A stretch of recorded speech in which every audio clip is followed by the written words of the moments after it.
Jamen, vi står her sammen med vores egen udviklede plovstyring, som jo er udstyret til at montere på plove, som har variabel furbredde.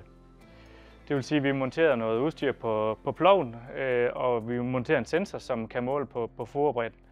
Og så gør vi egentlig det, at vi kører ud og laver en GPS-linje, og så styrer vi egentlig ploven efter GPS-linjen.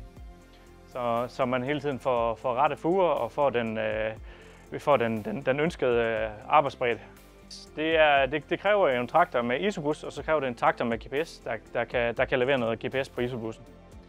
Så på den måde så får vi linjer vi laver linjer på plovstyringen, og så får vi egentlig afstanden til linjen fra traktorerne, sådan at vi regulerer ploven ud fra linjeafstanden.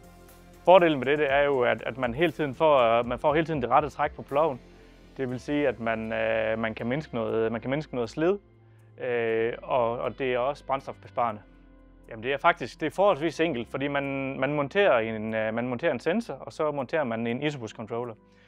Derudover så har vi lige en lille lygteventil, vi sætter på traktoren, som bare går ind i traktorens fjernudtag, og så på de hydrauliske slanger til den variable furbredde. Så vi laver ikke en hel masse om på ploven. Ønsker man lige pludselig ikke at køre med plovstyringen, jamen så kan man tage de originale slanger og sætte dem tilbage i traktoren.